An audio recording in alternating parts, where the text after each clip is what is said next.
Welcome to Live Chat. I'm Sean. And I'm Kim. We provide you limitless Pieces of inspiration. Yay! Welcome to episode number 9. We are so excited. Oh my God, 9. 9. So we're so excited. What's our topic for today? What to do when the unexpected happens. So what I mean by that is what to do when you're minding your own business, going about life, and something happens to throw you off. Like you get that unexpected text or something that you did not expect to happen happens, and it throws you off of your rhythm, or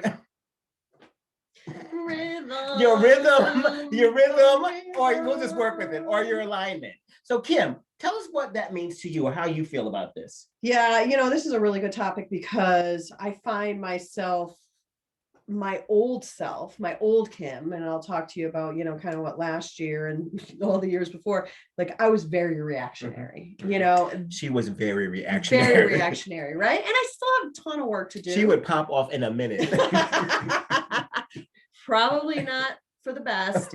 But now the new Kim is more, I practice mindfulness. I pause. I think about what I'm going to say. I'm less reactionary and more of like, look at the whole situation. Why did that person do that? Or why did that person do this? Or why was that person in front of you driving so slow instead of getting angry about it? Exactly. So here's the deal. So Kim talked about a couple of things. The old Kim and the new Kim. We make choices each and every day about who we decide or who we choose we want to be. As well, when you're in traffic and you're yelling at that person in the fast lane because they're not going fast, do they ever adjust their speed? No, they don't. You're the only one upset and they're minding their own happy business. Right. I literally now drive in the middle lane on cruise control most of the time because it's not, I value the time that life gives me to have those moments in the car.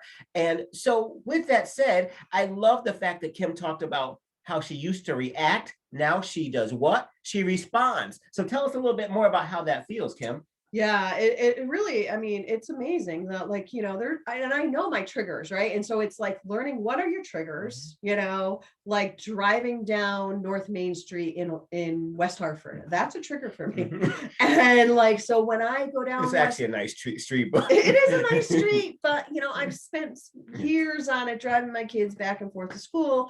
And for me, it's a trigger. And so now it's like, I have to make sure I'm playing happy music or I'm thinking a positive thought when I'm going down that street. So it doesn't bring up, just bad like juju. Exactly. And Kim talked about triggers. So while she said it was a trigger, I actually said it's a pretty nice street. We all identify our triggers differently. What might be a happy experience for me might be a trigger for Kim. Right. So we have to be conscious. And Kim also said something super important. You never know what someone else is going through. So that person that you think is doing something consciously, they actually might not be doing it intentionally.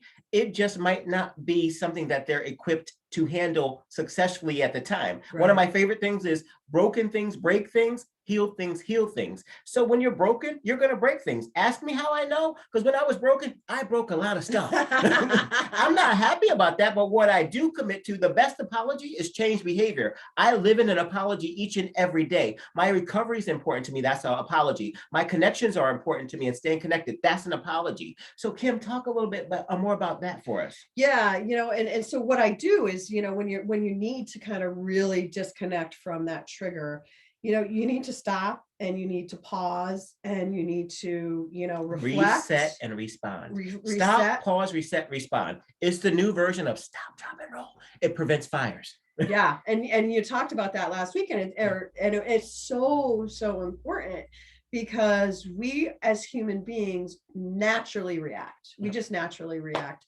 And, and tell us a little bit of, I know you've gone through a couple things, with this whole reactionary thing. So here's the part of the show where we're going to be vulnerable because that's what life is. Life becomes real when we become vulnerable. So I went to my mailbox a week ago Friday, and there was a return to sender package, a relationship that my addiction did have some part in not disconnecting it, but I had sent the person something, they returned it to sender. So in that moment, I literally was not expecting it, minding my own happy business. It was a great weather Friday. So in that moment, I had a choice to react or to respond. I texted my sponsor, I texted my therapist, and I called my mom because that's my go-to chick. If I need the right advice, my mom is love going to give it to me, whether I want to hear it or not. She's going to give me the right thing to do. So in the process of reaching out to my support system, that pillar of strength, that foundation that keeps me from popping off,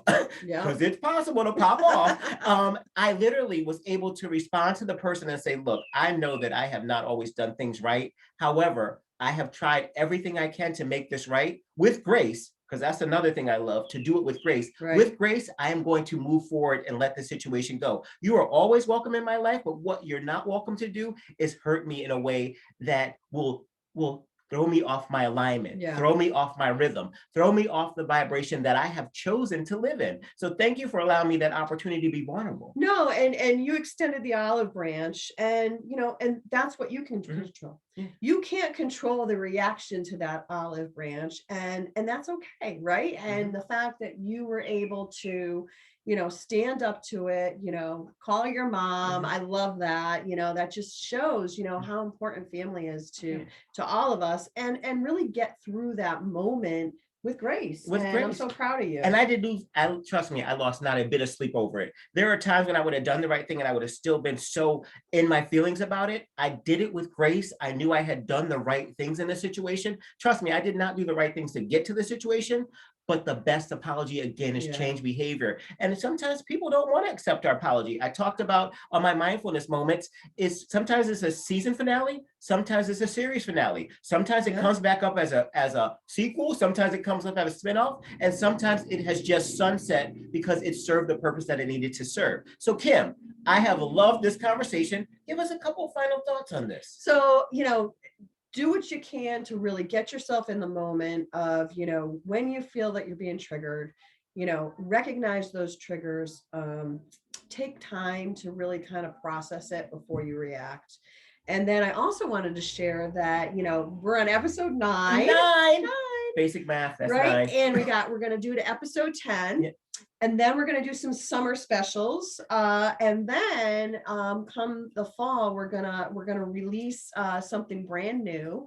We're And super excited. we're super excited Yeah. about it. And yeah, so we've got lots going on, and we're so happy that so many of you are tuning into us. I mean, we get hundreds of viewers a week. Yep. And we love it. And and we're happy that we're making an impact on hopefully each and every one of you that tunes into That us on tunes in. Sundays. Exactly. And then there's a bloopers reel coming. So what we didn't yeah. talk about was the bloopers reel. You will It's get so to funny. see the behind the scenes, and we laugh at them every time we watch them. We know you will too. So with that has been our time together, and we literally have gone underneath the surface today to kind of explore those things. So with that said, we hope everyone has a great rest of the day and have a good week. Peace out, my Peace out. friends. Take care.